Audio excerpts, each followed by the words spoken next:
Hello dear student, कैसे हैं आप। आज हम कक्षा 10 विषय विज्ञान अध्याय 5 जैव प्रक्रम लाइफ प्रोसेस। तो इस चैप्टर के सभी प्रश्नोत्तर देखते हैं।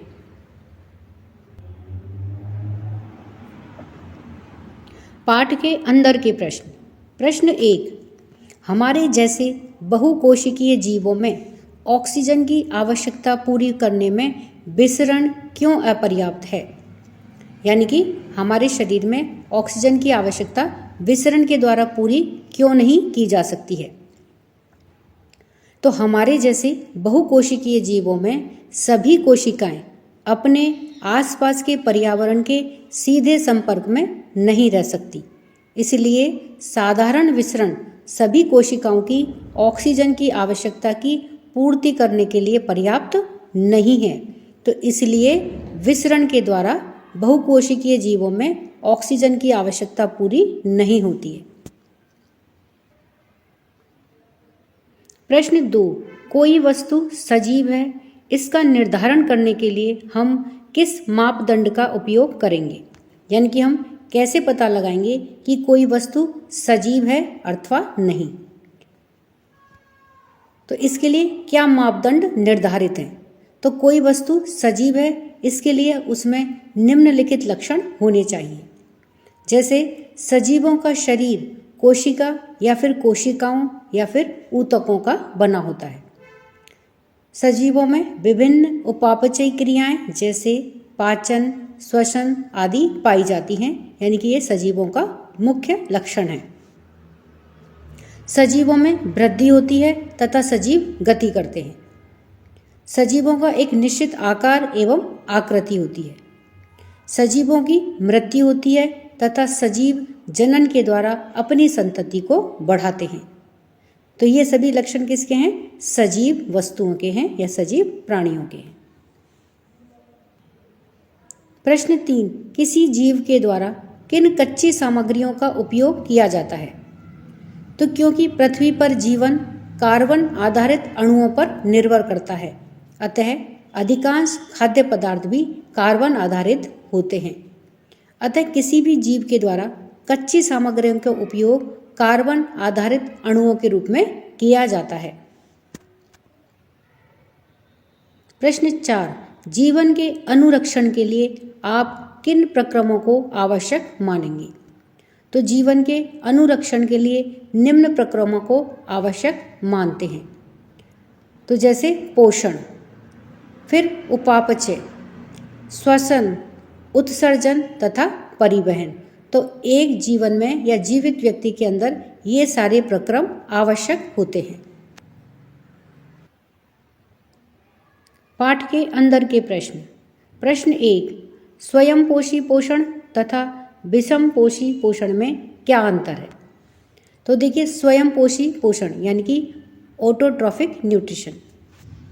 तो स्वयंपोषी का मतलब क्या होता है कि जो अपना पोषण स्वयं करते हैं, अर्थात अपना भोजन स्वयं बनाते हैं, तो वो क्या कहलाते हैं? स्वयंपोषी पोषण होता है।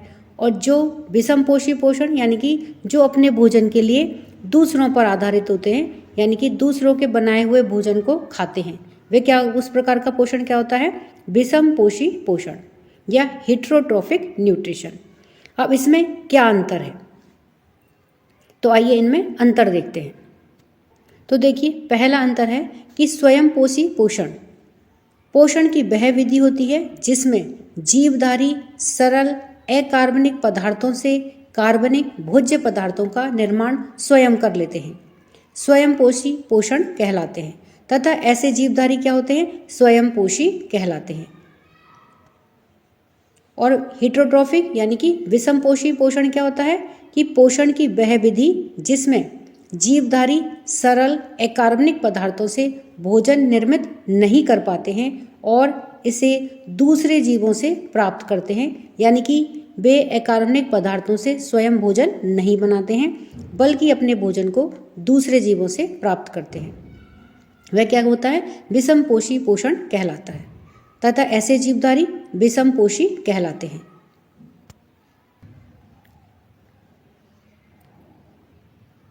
दूसरा है सभी हरे पौधे स्वयंपोषी पोषण विधि को अपनाते हैं, अर्थात ये अपना भोजन स्वयं बनाते हैं। और सूर्य के प्रकाश की उपस्थिति में पर्णहरित यानी कि क्लोरोफिल के द्वारा जल एवं CO2 में ग्लूकोज का निर्माण करते हैं।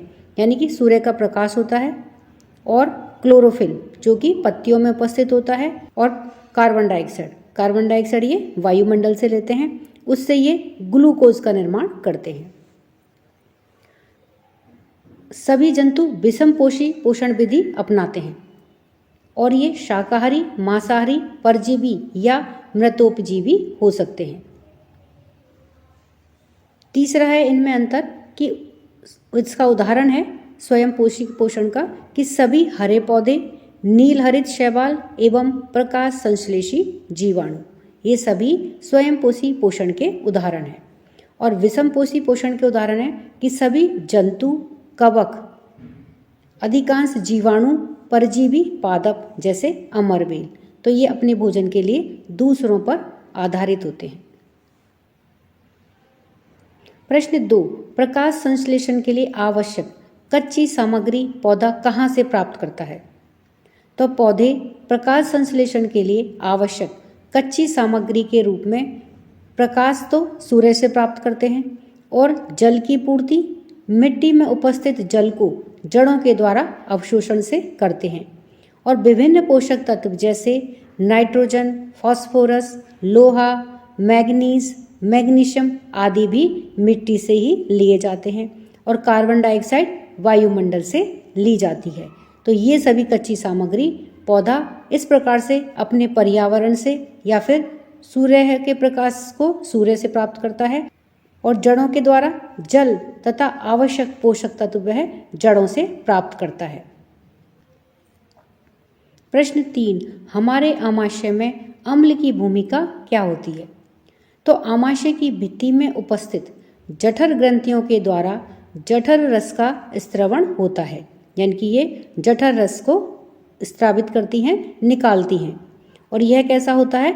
अम्लीय होता है, क्योंकि इसमें हाइड्रोक्लोरिक अम्ल HCl होता है और इस अम्ल की निम्नलिखित भूमिका होती है। तो यह अम्ल क्या क्या करता है? यह भोजन को सड़ने से बचाता है, क्योंकि यह अम्ल होता है तो इसमें जो भी बैक्टीरिया उत्पन्न होते हैं उनको यह मार देता है। इस तरह से यह भोजन को सड़ने से बचाता है। दूसरा, यह अम्लीय माध्यम प्रदान करता है जो पेप्सिन एंजाइम की क्रिया में सहायक होता है। तीसरा है HCl कठोर ऊतकों को घोलने में सहायता करता है। और चौथा, यह भोजन को रोगाणु रहित यानी कि स्टरलाइज करता है। प्रश्न 4, पाचक एंजाइमों का क्या कार्य है? तो देखिए, पाचक एंजाइम जैसा कि इनके नाम से ही पता चल रहा है कि ये पचाने का कार्य करते हैं। तो एंजाइम्स क्या होते हैं? कार्बनिक जैव उत्प्रेरक होते हैं जो विभिन्न जैव रासायनिक क्रियाओं की दर को बढ़ा देते हैं। तो उत्प्रेरक का क्या कार्य होता है? ये रासायनिक अभिक्रियाओं की गति को बढ़ा देते हैं और स्वयं अभिक्रिया में भाग नहीं लेते हैं। पाचक एंजाइमों का मुख्य कार्य भोजन को पचाना होता है, अर्थात जटिल एवं अघुलनशील भोजन को सरल एवं घुलनशील भोजन में बदलना है। ये सभी कार्य पाचक एंजाइमों का होता है। प्रश्न 5, पचे हुए भोजन को अवशोषित करने के लिए क्षुद्रांत्र को कैसे अभिकल्पित किया गया है? यानी कि क्षुद्रांत को किस प्रकार से उसमें बनाया गया है कि वह भोजन जब पच जाता है तो उसका अवशोषण करने में सक्षम हो। तो उसकी संरचना किस प्रकार से बनी हुई रहती है? तो क्षुद्रांत के आंतरिक स्तर पर यानी कि अंदर की सतह पर अनेकों उंगली के जैसे प्रवर्ध या उभार होते हैं जिन्हें दीर्घरोम कहते हैं। ये क्या करते हैं? ये अवशोषण के लिए सतही क्षेत्रफल को बढ़ा देते हैं। दीर्घरोम में रुधिर वाहिकाओं की बहुतायतता होती है जो भोजन को अवशोषित करके शरीर की प्रत्येक कोशिका तक पहुंचाती हैं। प्रश्न 1, श्वसन के लिए ऑक्सीजन प्राप्त करने की दिशा में एक जलीय जीव की अपेक्षा स्थलीय जीव किस प्रकार से लाभप्रद है? तो जलीय जीव जल में विलय यानी कि घुलनशील ऑक्सीजन का उपयोग करते हैं, क्योंकि जल में विलय ऑक्सीजन की मात्रा वायु में उपस्थित ऑक्सीजन की मात्रा की तुलना में बहुत कम होती है। यानी कि वायु में तो ऑक्सीजन बहुत ज़्यादा होती है, लेकिन जल में घुली हुई जो ऑक्सीजन होती है उसकी मात्रा बहुत कम होती है। इसीलिए जलीय जीवों की श्वास की दर स्थलीय जीवों की अपेक्षा अधिक तेज होती है। इसके विपरीत स्थलीय जीव यानी कि जो स्थल पर रहते हैं, जमीन पर रहते हैं, वे जीव श्वसन के लिए वायुमंडल की ऑक्सीजन का उपयोग करते हैं। विभिन्न जीवों में यह ऑक्सीजन भिन्न भिन्न अंगों के द्वारा ग्रहण की जाती है। इन सभी अंगों में एक रचना होती है जो उस सतही क्षेत्रफल को बढ़ाती है जो ऑक्सीजन बाहुल्य वायुमंडल के संपर्क में रहता है, जिससे कि अधिक मात्रा में ऑक्सीजन ग्रहण की जा सके। प्रश्न 2, ग्लूकोज के ऑक्सीकरण से भिन्न जीवों में ऊर्जा प्राप्त करने के विभिन्न पथ क्या हैं? विभिन्न जैविक क्रियाओं के लिए आवश्यक ऊर्जा ग्लूकोज के ऑक्सीकरण से प्राप्त होती है, जो कि एटीपी के रूप में संचित रहती है। यानी कि जब ग्लूकोज का ऑक्सीकरण होता है और उससे जो ऊर्जा निकलती है यह एटीपी अणु के रूप में संचित रहती है।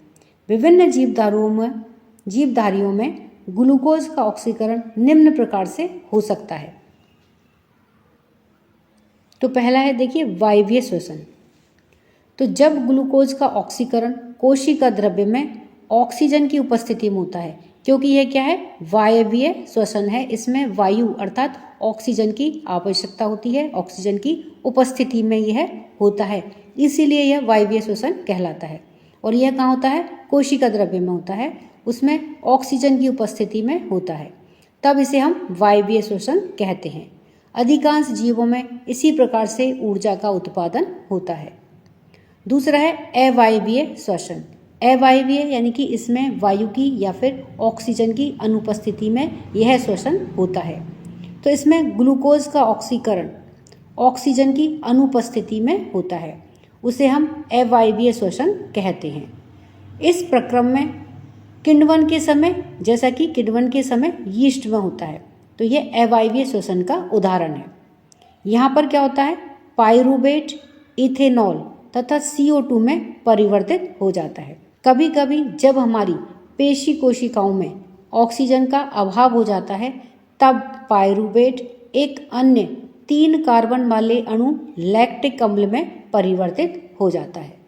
तो इस प्रकार से ये अवायवीय श्वसन पूरा होता है। इस चित्र के माध्यम से हम देखते हैं कि किस प्रकार से ग्लूकोज का वायवीय और अवायवीय श्वसन के द्वारा इसका विघटन होकर के ऊर्जा निकलती है। तो सबसे पहले देखिए ग्लूकोज, जिसमें 6 कार्बन के अणु होते हैं। तो ग्लूकोज का क्या फॉर्मूला होता है, C6H12O6, यानी कि कार्बन के इसमें 6 अणु होते हैं। और यह कहाँ पर होती है यह प्रक्रिया, कोशिका द्रव्य में होती है। तो क्या बनता है, यह पाइरूवेट यानी कि 3 कार्बन के अणु प्लस ऊर्जा। अब अगर यह ऑक्सीजन की अनुपस्थिति में हो रहा है, देखिए ये क्या है, ऑक्सीजन की अनुपस्थिति में, यानी कि अवायवीय श्वसन है, जैसा कि यीस्ट में होता है।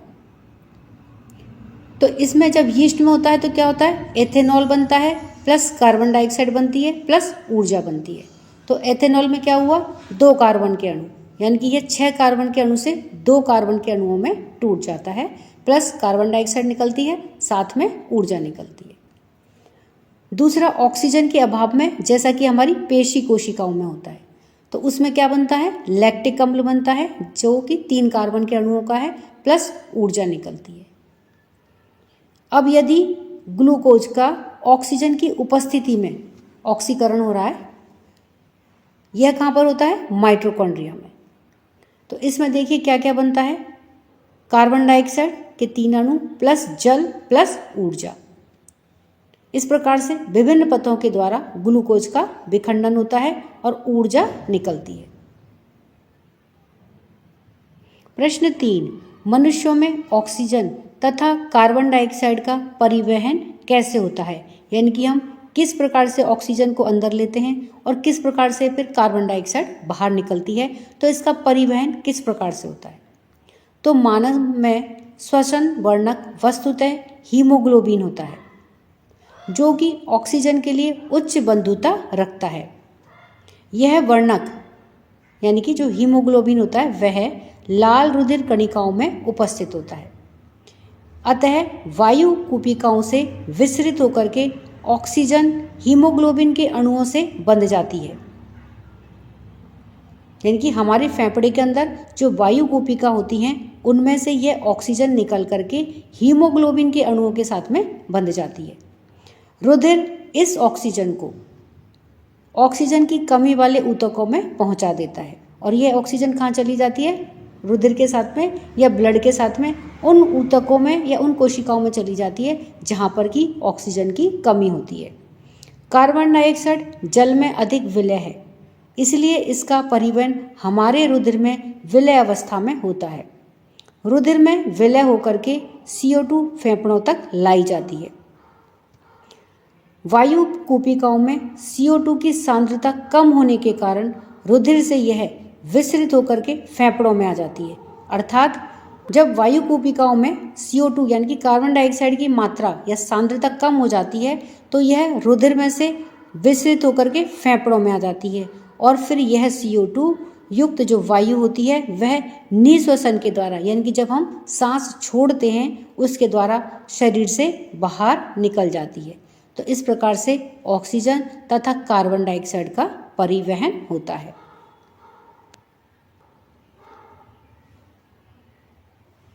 प्रश्न 4, गैसों के विनिमय के लिए मानव फुफ्फुस यानी कि मानव फेफड़ों में अधिकतम क्षेत्रफल को कैसे अभिकल्पित किया है? मनुष्य में 2 फेफड़े होते हैं जिन्हें क्रमशः दायां फेफड़ा और बायां फेफड़ा कहते हैं। फेफड़ों के अंदर मार्ग छोटी और छोटी नलिकाओं में विभाजित हो जाता है, जो अंत में गुब्बारे जैसी रचना में अंतर्गत हो जाता है, जिसे हम कूपिका कहते हैं। कूपिका एक सतह उपलब्ध कराती है जिससे कि गैसों का विनिमय हो सकता है, यानी कि जो ऑक्सीजन हमने अंदर ली है और जो कार्बन डाइऑक्साइड हमारी अंदर इकट्ठी हो रही है उसके लिए वो एक मार्ग बनाती है और एक रास्ता या सतह उपलब्ध कराती है जिससे कि इन गैसों का विनिमय हो सके, आदान प्रदान हो सके। कूपिकाओं की भित्ति में रुधिर वाहिकाओं का घना जाल होता है, विस्तीर्ण जाल होता है जो श्वसनीय सतह का कार्य करता है।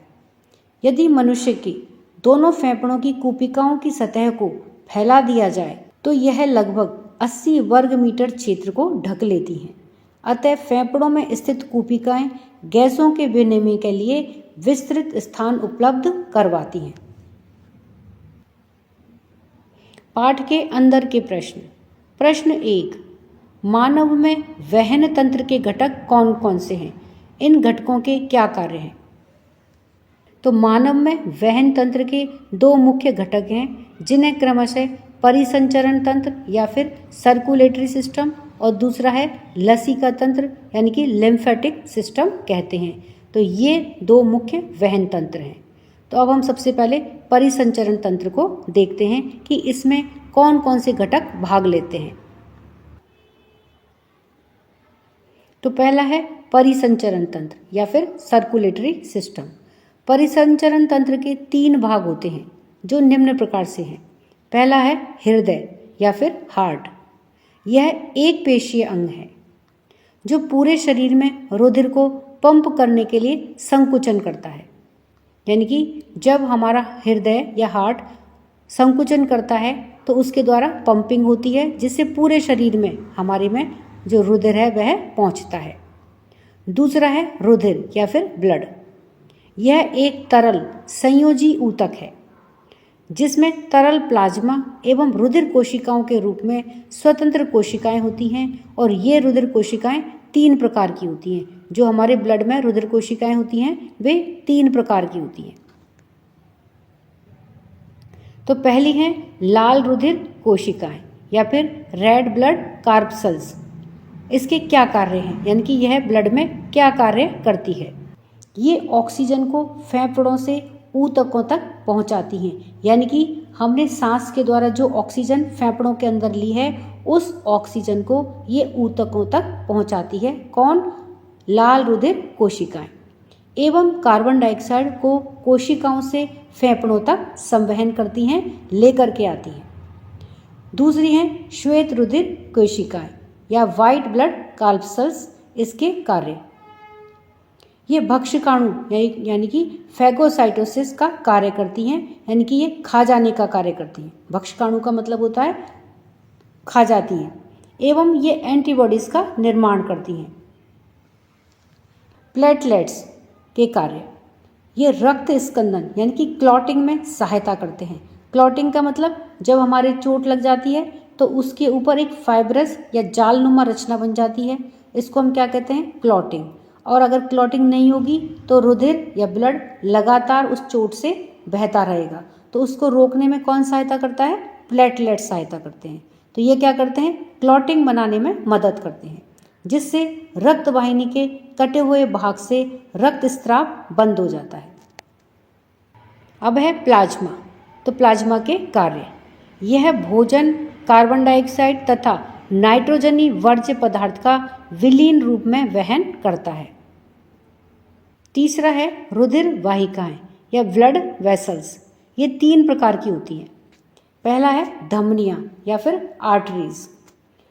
ये मोटी भित्ति वाली रुधिर वाहिकाएं होती हैं जो रुधिर को हृदय से विभिन्न अंगों में ले जाने का कार्य करती हैं, अर्थात हृदय से शुद्ध रक्त को लेकर के ये शरीर के विभिन्न अंगों में ले जाने का कार्य करती हैं। फिर है शिराएं या फिर वेन्स। ये पतली भित्ति वाली वाहिकाएं होती हैं, यानी कि जो धमनियां होती हैं वे तो मोटी भित्ति वाली होती हैं, यानी कि उनकी दीवार मोटी होती है, और जो शिराएं होती हैं उनकी जो दीवार होती है वह पतली होती है, जो रुधिर को विभिन्न अंगों से हृदय की ओर लाने का कार्य करती हैं। तो ये देखिए, ये धमनियों से उल्टा कार्य करती हैं। ये क्या करती हैं, जो विभिन्न अंगों के पास में जो रुधिर है उसको ये हृदय तक लाने का कार्य करती हैं। फिर है केशिकाएं या फिर कैपिलरीज। ये अत्यधिक पतली एवं संकीर्ण वाहिकाएं होती हैं जो धमनियों को शिराओं से जोड़ती हैं। तो धमनियों और शिराओं को आपस में जोड़ने का कार्य करती हैं कैपिलरीज या केशिकाएं, जो कि बहुत ही पतली और संकीर्ण होती हैं। दूसरा है लसीका तंत्र या लिम्फेटिक सिस्टम। केशिकाओं की भित्ति में उपस्थित छिद्रों के द्वारा कुछ प्लाज्मा, प्रोटीन तथा रुधिर कोशिकाएं बाहर निकल करके ऊतक के अंतर कोशिकीय अवकाश में आ जाते हैं तथा ऊतक तरल या लसीका का निर्माण करते हैं। यह रुधिर के प्लाज्मा की तरह ही है, लेकिन यह रंगहीन तथा इसमें अल्प मात्रा में प्रोटीन होते हैं। लसीका अंतर कोशिकीय अवकाश से लसीका कोशिकाओं में चला जाता है, जो आपस में मिलकर के बड़ी लसीका वाहिका बनाती हैं और अंत में बड़ी शिरा में खुलती है। पचा हुआ तथा क्षुद्रांत के द्वारा अवशोषित वसा का वहन लसीका के द्वारा ही होता है और अतिरिक्त तरल को बाह्य कोशिकीय अवकाश से वापस रुधिर में ले जाता है। प्रश्न 2, स्तनधारी तथा पक्षियों में ऑक्सीजनित तथा बी ऑक्सीजनित रुधिर को अलग करना क्यों आवश्यक है? तो स्तनधारी जैसे कि मनुष्य तथा पक्षियों को उच्च ऊर्जा की आवश्यकता होती है, क्योंकि इन्हें अपने शरीर का तापक्रम बनाए रखने के लिए निरंतर ऑक्सीजन एवं ऊर्जा की आवश्यकता होती है। इसीलिए स्तनधारी एवं पक्षियों में ऑक्सीजनित तथा बी ऑक्सीजनित रुधिर को अलग करना आवश्यक होता है।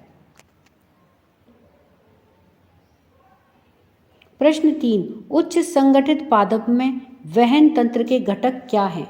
अब यानी कि जो पादप हैं, जो पौधे हैं, उनमें वहन या फिर परिवहन किस प्रकार से होता है?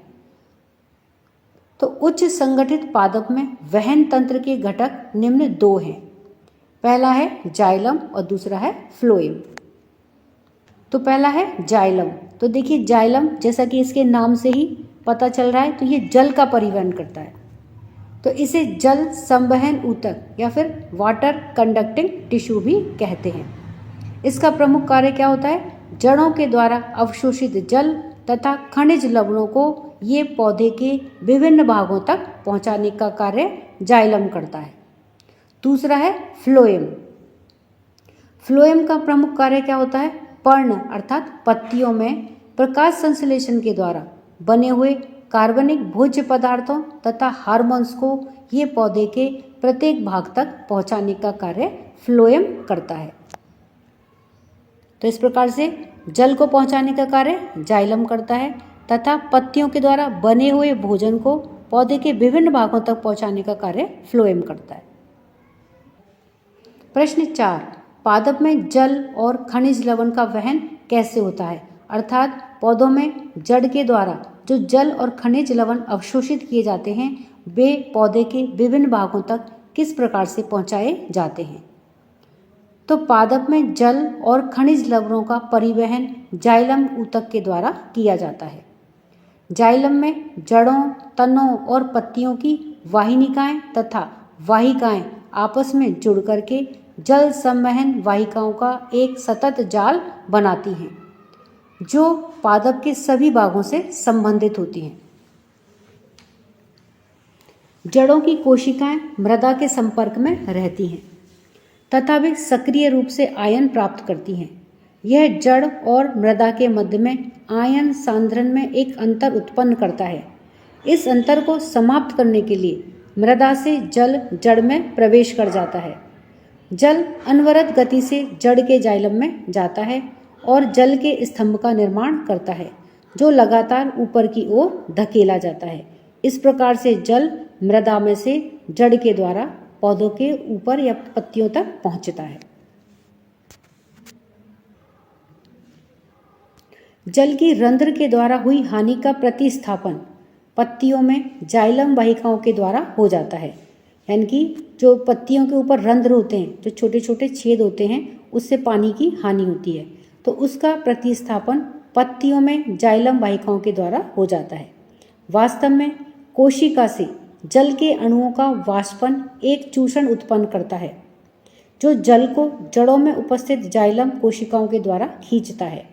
अतः बाष्पोत्सर्जन जल के अवशोषण एवं जड़ से पत्तियों तक जल तथा उसमें खनिज लवणों के ऊपरमुखी गति में सहायक होते हैं। प्रश्न 5, पादप में भोजन का स्थानांतरण कैसे होता है?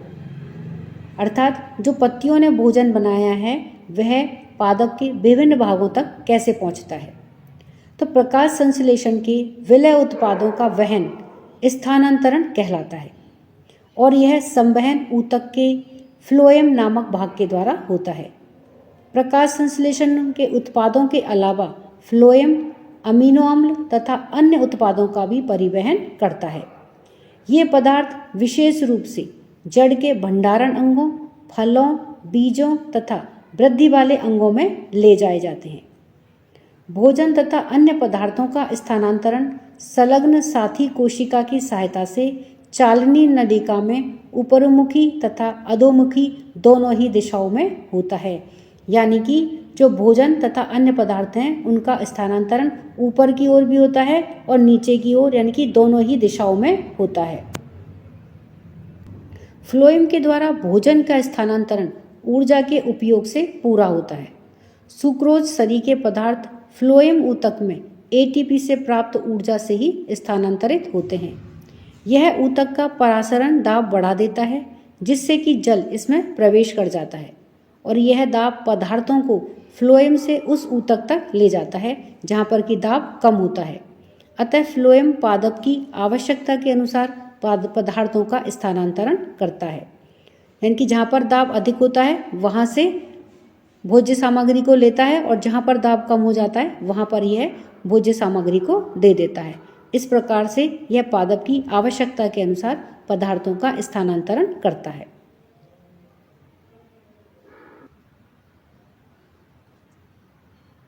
प्रश्न 1, वृक्काणु या फिर नेफ्रॉन की रचना तथा क्रियाविधि का वर्णन कीजिए।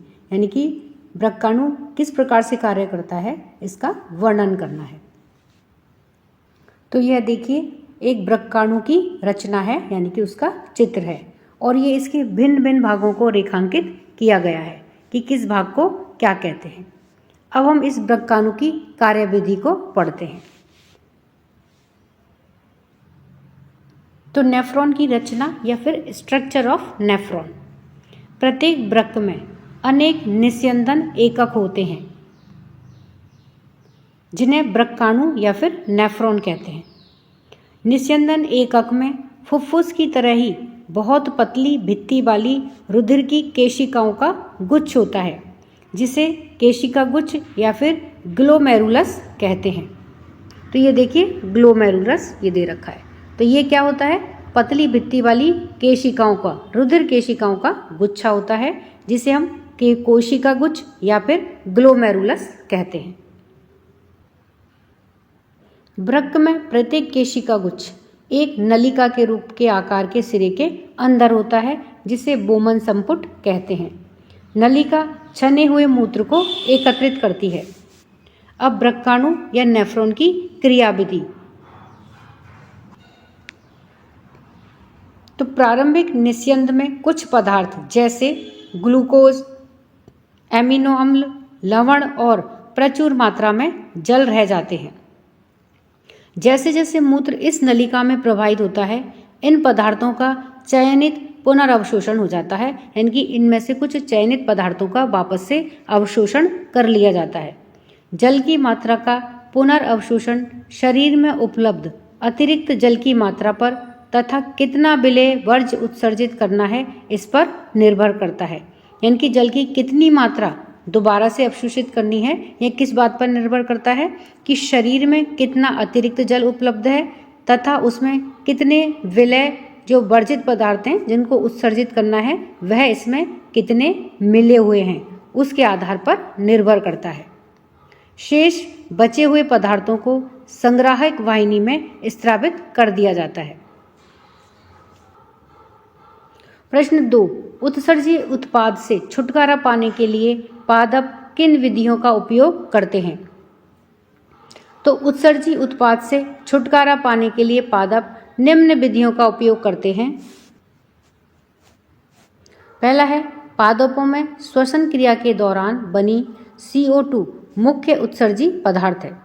अतः श्वसन क्रिया में उत्पन्न CO2 एवं जल वाष्प का निष्कासन सामान्य विसरण के द्वारा रंध्रों एवं बात रंध्रों के द्वारा किया जाता है। दूसरा है, पौधों के उत्सर्जी पदार्थ, उत्सर्जी वर्ज्य पदार्थ को पत्तियों, छाल एवं फलों में पहुंचा दिया जाता है। इनके पौधों से पृथक होने पर पौधों को इनसे छुटकारा मिल जाता है, यानी कि इन वर्जित पदार्थों को पौधा इस प्रकार से अपने आप से बाहर निकालता है या इनसे छुटकारा पाता है। तीसरा है, अनेक उत्सर्जी पदार्थ कोशिकाओं की रिक्तिकाओं में संचित कर दिए जाते हैं। चौथा है, अनेक अपशिष्ट उत्पाद रेजिन तथा गोंद के रूप में विशेष रूप से पुराने जाइलम में संचित रहते हैं। तो ये भी क्या है? पादप के अपशिष्ट पदार्थ हैं, रेजिन और गोंद। कुछ अपशिष्ट पदार्थों को पौधों की जड़ों के द्वारा मृदा में स्रावित कर दिया जाता है, अर्थात कुछ पदार्थों को तो पौधा अपनी जड़ों के माध्यम से ही मिट्टी में छोड़ देता है। प्रश्न 3, मूत्र बनने की मात्रा का नियमन किस प्रकार से होता है? तो मूत्र बनने की मात्रा का नियमन शरीर में उपलब्ध अतिरिक्त जल की मात्रा पर तथा कितना विलेय वर्ज्य उत्सर्जित करना है इस पर निर्भर करता है। अतिरिक्त जल की मात्रा अधिक होने पर भी मूत्र भी अधिक मात्रा में बनता है। अभ्यास प्रश्न 1, मनुष्य में वृक्क एक तंत्र का भाग है जो संबंधित है। ए है पोषण, बी है श्वसन, सी है उत्सर्जन और डी है परिवहन। तो उत्तर है सी, उत्सर्जन, यानी कि वृक्क उत्सर्जन तंत्र का भाग है। प्रश्न 2, पादप में जाइलम उत्तरदायी है। तो यानी कि पौधे के अंदर जाइलम क्या कार्य करता है? पहला है जल का वहन, बी है भोजन का वहन, सी है अमीनो अम्ल का वहन और डी है ऑक्सीजन का वहन। तो उत्तर है इसका ए, जल का वहन पादपों में जाइलम के द्वारा किया जाता है। प्रश्न 3, स्वपोषी पोषण के लिए आवश्यक है। ए कार्बन डाइऑक्साइड तथा जल, बी क्लोरोफिल, सी सूर्य का प्रकाश और डी उपयुक्त सभी। तो देखिए स्वपोषी पोषण यानी कि जो अपना भोजन स्वयं बनाते हैं, तो अपना भोजन जो स्वयं बनाते हैं उन्हें इन सभी चीज़ों की आवश्यकता होती है। तो इसका उत्तर आएगा डी उपर्युक्त सभी। प्रश्न 4, पाइरूवेट के विखंडन से यह कार्बन डाइऑक्साइड, जल तथा ऊर्जा देता है और यह क्रिया होती है। तो कौन सी क्रिया होती है, यानी कि यह क्रिया कहाँ पर संपन्न होती है? ए है कोशिका द्रव्य, बी है माइटोकॉन्ड्रिया, सी है हरित लवक यानी कि क्लोरोफिल, और डी है केंद्रक। तो इसका सही उत्तर है बी माइटोकॉन्ड्रिया। प्रश्न 5, हमारे शरीर में वसा का पाचन कैसे होता है? यह प्रक्रम कहाँ होता है? तो हमारे शरीर में वसा का पाचन आहार नाल में लाइपेज नामक एंजाइम के द्वारा किया जाता है। पित्त रस में उपस्थित पित्त लवण वसा का इमल्सीकरण करते हैं, अर्थात वसा को छोटी गोलिकाओं में खंडित कर देते हैं। इससे एंजाइम की क्रियाशीलता बढ़ जाती है। यह साबुन का मैल पर इमल्सीकरण की तरह ही है। जठर रस, अग्नाशय रस तथा आंत्र रस में उपस्थित लाइपेज एंजाइम इस इमल्सीकृत वसा को वसीय अम्ल तथा ग्लिसरॉल में बदल देते हैं। इस प्रकार से वसा का पाचन हो जाता है और वसा के पाचन की क्रिया छोटी आंत या फिर क्षुदांत्र में होती है। प्रश्न 6, भोजन के पाचन में लार की क्या भूमिका है? तो भोजन के पाचन में लार के द्वारा भोजन को गीला किया जाता है ताकि इसका मार्ग आसान हो जाए, यानी कि भोजन को लसलसा बनाया जाता है जिससे कि वो हमारे आहार नाल के माध्यम से आसानी से नीचे हमारे आमाशय में चली जाए। तो लार क्या करती है? भोजन को गीला करती है या लसलसा बनाती है। दूसरा है, लार में एक एंजाइम होता है जिसे लार एमिलेज कहते हैं। यह मंड जटिल अणु को सरल शर्करा में खंडित कर देता है। प्रश्न 7, स्वपोषी पोषण के लिए आवश्यक परिस्थितियां कौन सी हैं और उसके उप उत्पाद क्या हैं, यानी कि बाई प्रोडक्ट क्या हैं, इनके साथ में और क्या क्या बनता है? तो देखिए स्वपोषी पोषण के लिए आवश्यक परिस्थितियां कौन कौन सी परिस्थितियां होती हैं जब स्वपोषी पोषण संभव होता है? तो पहला, कार्बन डाइऑक्साइड की उपस्थिति। दूसरा, पादपों में उपस्थित क्लोरोफिल। तीसरा, सूर्य का प्रकाश। फिर जल और उचित तापमान। ये सभी परिस्थितियां स्वपोषी पोषण के लिए आवश्यक हैं। स्वपोषी क्लोरोफिल की सहायता से, जो कि कहाँ होता है? पेड़ पौधों की जो पत्तियां होती हैं उनमें उपस्थित होता है, की सहायता से सूर्य के प्रकाश की उपस्थिति में CO2 तथा जल के द्वारा भोजन यानी कि कार्बोहाइड्रेट का निर्माण करते हैं। तो देखिए कार्बन डाइऑक्साइड ये जल यानी कि जलवाष्प, और सूर्य का प्रकाश क्लोरोफिल, इसकी उपस्थिति में स्वपोषी क्या बनाते हैं? कार्बोहाइड्रेट यानी कि ये ग्लूकोज का निर्माण कर दिया, प्लस जल निकलता है और ऑक्सीजन गैस निकलती है। इस क्रिया का मुख्य उत्पाद क्या है? ग्लूकोज C6H12O6, और उप उत्पाद क्या है? इसमें जल निकलता है तथा ऑक्सीजन गैस निकलती है। ये इसके उप उत्पाद हैं या बाय प्रोडक्ट है। प्रश्न 8, वायवीय तथा अवायवीय श्वसन में क्या अंतर है? कुछ जीवों के नाम लिखिए जिनमें अवायवीय श्वसन होता है। तो देखिए वायवीय और अवायवीय श्वसन में अंतर। तो पहला अंतर है कि वायवीय श्वसन क्या होता है? यह क्रिया ऑक्सीजन की उपस्थिति में होती है, अर्थात वायु की उपस्थिति में होना है तो वह क्या कहलाता है? वायवीय श्वसन कहलाता है। और अवायवीय श्वसन क्या होता है? कि यह क्रिया ऑक्सीजन की अनुपस्थिति में होती है। दूसरा, इसमें ग्लूकोज का पूर्ण ऑक्सीकरण होता है। इसमें क्या होता है? ग्लूकोज का अपूर्ण ऑक्सीकरण होता है। तीसरा है, इसमें अपेक्षाकृत अधिक ऊर्जा प्राप्त होती है। इसमें अपेक्षाकृत कम ऊर्जा प्राप्त होती है। चौथा है, इस क्रिया के अंत में CO2 और जल बनता है। अवायवी में क्या बनता है? इस क्रिया के अंत में CO2 और एथिल अल्कोहल यानी कि C2H5OH बनता है। पांचवा है, यह क्रिया कोशिका के जीवद्रव्य एवं माइटोकॉन्ड्रिया दोनों में पूर्ण होती है, जबकि यह क्रिया केवल जीवद्रव्य में ही पूर्ण होती है। छठा है, यह साधारण श्वसन क्रिया है जो समस्त जीवों में होती है, और यह असाधारण श्वसन क्रिया है जो प्रमुख रूप से कवक, जीवाणुओं तथा जंतुओं के कुछ विशेष ऊतकों में ही होती है। अवायवीय श्वसन के कुछ उदाहरण, जैसे यीस्ट में अवायवीय श्वसन पाया जाता है, जीवाणुओं में और अंतः परजीवियों में अवायवीय श्वसन पाया जाता है।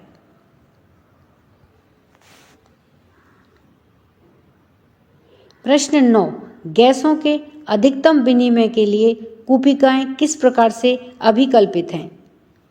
तो फेफड़ों की सबसे छोटी जो इकाई होती है वह क्या होती है? कूपिकाएं होती हैं। कूपिका एक सतह उपलब्ध कराती है जिससे कि गैसों का आदान प्रदान हो सकता है। कूपिकाओं की भित्ति में रुधिर वाहिकाओं का बहुत ज़्यादा गहरा जाल होता है, विस्तीर्ण जाल होता है।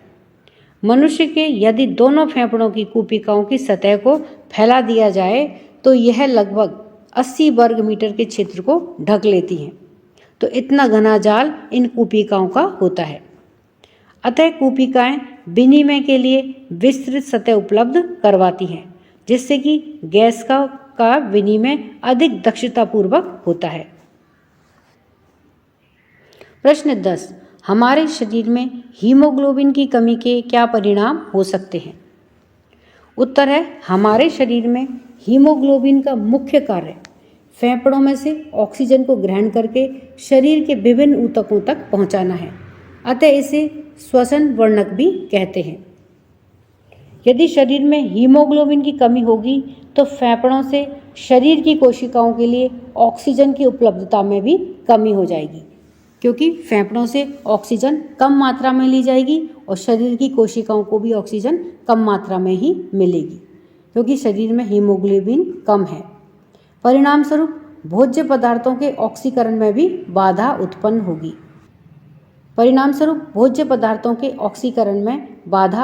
होगी।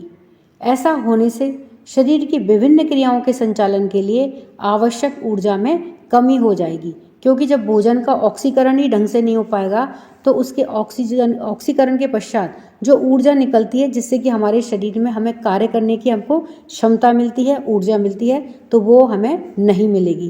तो जिसके परिणाम स्वरूप क्या होगा? स्वास्थ्य खराब रहेगा और शरीर में थकान महसूस हो सकती है। हीमोग्लोबिन की कमी से होने वाला रोग रक्ताल्पता या फिर एनीमिया कहलाता है। इसकी अत्यधिक कमी से रोगी की मृत्यु भी हो सकती है। प्रश्न 11, मनुष्य में दोहरा परिसंचरण की व्याख्या कीजिए और यह क्यों आवश्यक है? तो यहाँ पर देखिए, ये मनुष्य के हृदय का व्यवस्थात्मक काट दृश्य है, यानी कि उसको थोड़ा सा काट करके दिखाया गया है कि किस तरह से मनुष्य का हृदय दिखाई देता है। मानव में रुधिर प्रत्येक चक्र में हृदय से 2 बार गुजरता है, अर्थात रुधिर शरीर में एक बार पहुंचने के लिए मानव के हृदय से 2 बार गुजरता है। इसे ही दोहरा परिसंचरण कहते हैं। इसके अंतर्गत विऑक्सीजनित रुधिर यानी कि डीऑक्सीजनेटेड रुधिर, जिसमें ऑक्सीजन नहीं होती है, गंधा रुधिर जो होता है वह शरीर के विभिन्न भागों से शिराओं के द्वारा इकट्ठा करके महाशिरा में पहुंचाया जाता है। यानी कि जो शिराएं होती हैं उनके अंदर कैसा होता है?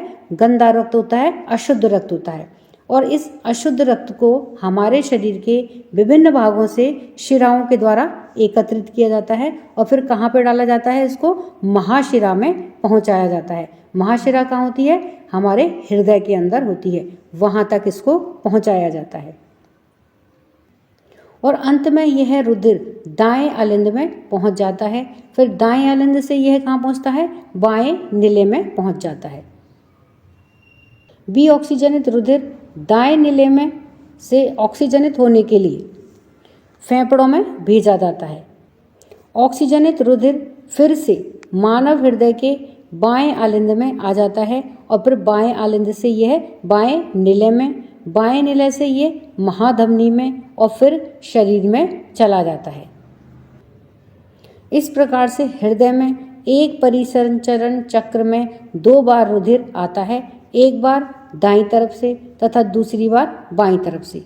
इसीलिए यह क्या कहलाता है? दोहरा परिसंचरण कहलाता है। आवश्यकता यानी कि इसकी क्यों आवश्यकता है? तो मानव हृदय का दायां व बायां भाग ऑक्सीजनित व बी ऑक्सीजनित रुधिर को मिलने नहीं देता है। इस तरह का बंटवारा शरीर को उच्च दक्षतापूर्ण ऑक्सीजन की पूर्ति करता है ताकि मानव अपने शरीर का तापक्रम बनाए रखने के लिए निरंतर उच्च ऊर्जा प्राप्त कर सके। प्रश्न 12, जाइलम तथा फ्लोएम में पदार्थों के वहन में क्या अंतर है? तो जाइलम क्या करता है? मृदा से प्राप्त जल और खनिज लवणों का वहन करता है, उसे यह पादप के विभिन्न भागों तक पहुंचाता है। जबकि फ्लोएम क्या करता है? पत्तियों से प्रकाश संश्लेषण के द्वारा जो संश्लेषित उत्पाद होते हैं उसको पौधे के विभिन्न भागों तक पहुंचाता है। प्रश्न 13, फुफ्फुस में कूपिकाओं की तथा वृक्क में वृक्काणु या फिर नेफ्रॉन की रचना तथा क्रियाविधि की तुलना कीजिए कि इन दोनों में किस प्रकार से अंतर है। फुफ्फुस में कूपिकाओं की तथा वृक्क के में वृक्काणु या फिर नेफ्रॉन की रचना में तुलना। कूपिका की रचना, तो कूपिका कैसी होती है? कूपिका गोल गुब्बारे के जैसी रचना होती है।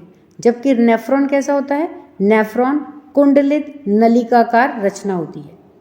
दूसरा है कूपिका एकल कोशिकीय स्तर से बनी हुई होती है, जबकि नेफ्रॉन भी एकल कोशिकीय स्तर से ही बना होता है।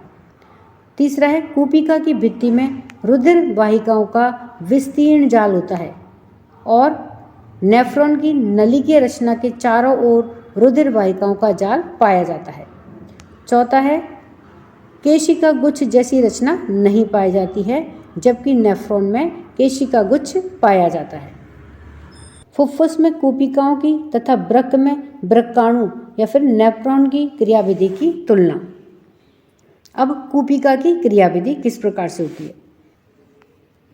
पहला है कूपिका फुफ्फुस की संरचनात्मक व क्रियात्मक इकाई है, अर्थात फुफ्फुस की जो सबसे छोटी इकाई होती है वह क्या है? कूपिका होती है।